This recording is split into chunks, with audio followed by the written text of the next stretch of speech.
talk about viral classification. This is the introduction video of this series where we talk about the viruses, how to kill viruses, how to culture viruses, what are the properties of viruses, and how viruses replicate, what are the different type of infectious viruses for us, for human, for other animals. So viruses are microorganisms and they're as small as 100 nanometers. That means that they are kind of thousand-fold smaller than a bacteria, which is in order of micrometer. Now, bacteria can be visualized with normal microscope like lab microscopes and all, but with sophisticated fluorescent microscopes or sophisticated high resolution light microscope, we cannot see a virus because our light microscope resolution is somewhere around 200 nanometer theoretical range. Below 200 nanometer, it cannot delineate between two different features, so our resolution is poor. In order to visualize viruses, we either need electron microscope or we need super resolution microscope.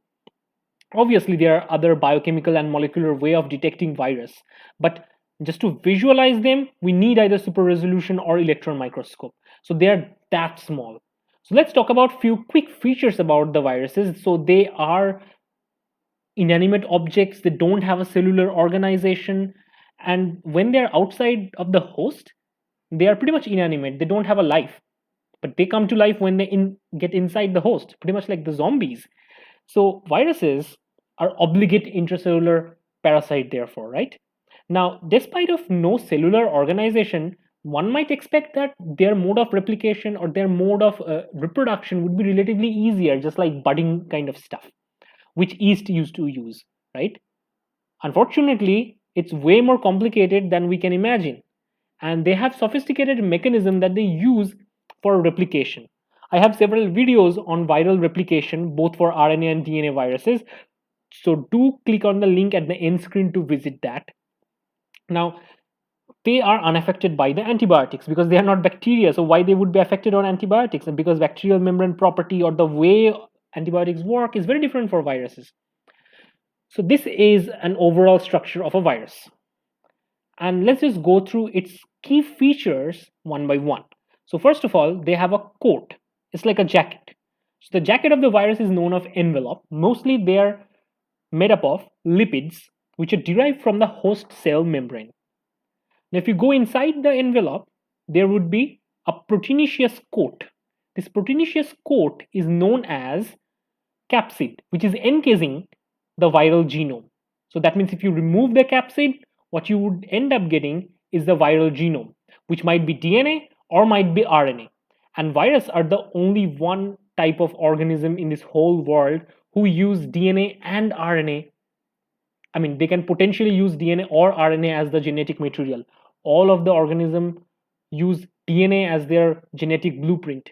They don't encode the information in RNA, but virus does.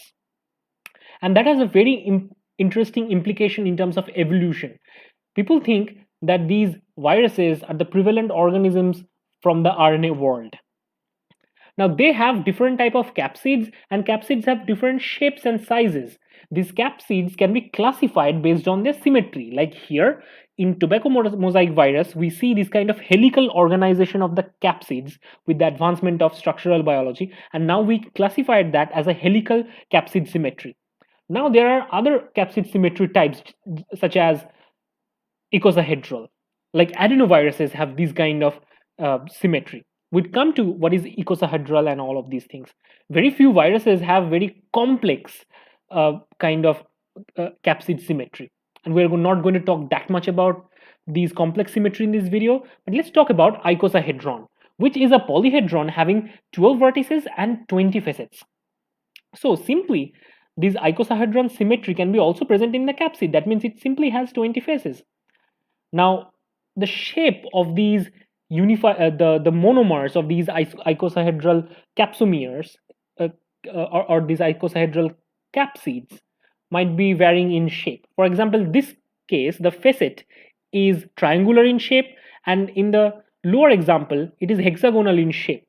So depending upon what type of shape they take, it might defect. It might be different. right? So, and it has important biological implication, which we would understand in this whole video series when we try to understand their virulence, their mechanism of action, all of these things. Now, an important terminology we need to understand when we are talking about virology is pelpomers. Pelpomers are glycoprotein spike proteins which are present on the viral capsid or maybe in the viral envelope of a virus. Okay, so that means simply these proteins which are spikes or envelope proteins, these are actually pelpomers. Okay, they are known as pelpomers. Now, envelope gives virus its biological property or biological attribute. It also determines its virulence, how it would enter the cell, make it more dangerous. So this envelope is very important. But the good thing about envelope is it is a lipid, so it would be susceptible to the action of detergent. So we'll come to what are the detergent and disinfectants could be used to kill virus essentially. So we are going to talk about that in this whole video series. Now let's talk about the classification of the viruses. So viruses are classified based on their genetic materials, based on their symmetry and all of these things, and presence of envelope and all of these things. So we understand the basis of classification while we read their features. Now there are DNA viruses which could be either enveloped or non-enveloped. The non-enveloped viruses are known as the naked viruses. Now the enveloped viruses might have dsDNA as their genetic material. They could also have single-stranded DNA as their genetic material. Now in this case, I'm giving example of both. In case of non-enveloped viruses, you could also have single strand or double-stranded DNA.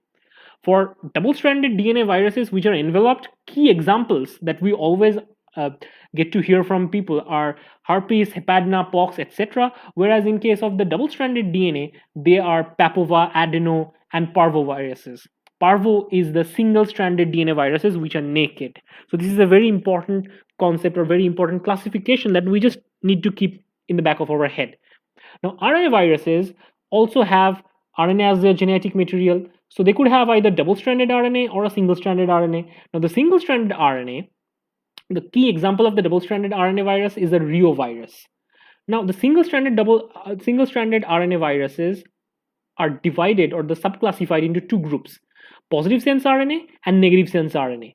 Don't understand these terms, what are positive sense RNA, what are negative sense RNA? It would be ultra clear when we talk about the mode of replication of the RNA viruses, and the link would be given in the end screen. So please watch this video till the end. Okay, so the positive sense RNA virus, their examples are togavirus, flaviviridae, coronaviridae, retroviridae, etc. Whereas the naked viruses which don't have the envelope, they are piconaviridae family. So we just talked about the family name. I'm not talking about any specific virus name. And the enveloped virus are generally bunaviridae, paramyxo, orthomyxoviridae, rhabdoviridae, etc. So this video pretty much give you an overview of the virus features, their cellular feature. I mean, we cannot talk about cellular features when we are talking about viruses because they are not cell, but molecular features of the viruses. And also it talks about the genetic material that the virus has, and we classified the viruses as DNA and RNA viruses based on their genetic material and based on their envelope, presence of envelope, or their symmetry, and all of these things. So I hope this video was informative. If you like this video, give it a quick thumbs up. Don't forget to like, share, and subscribe. Thank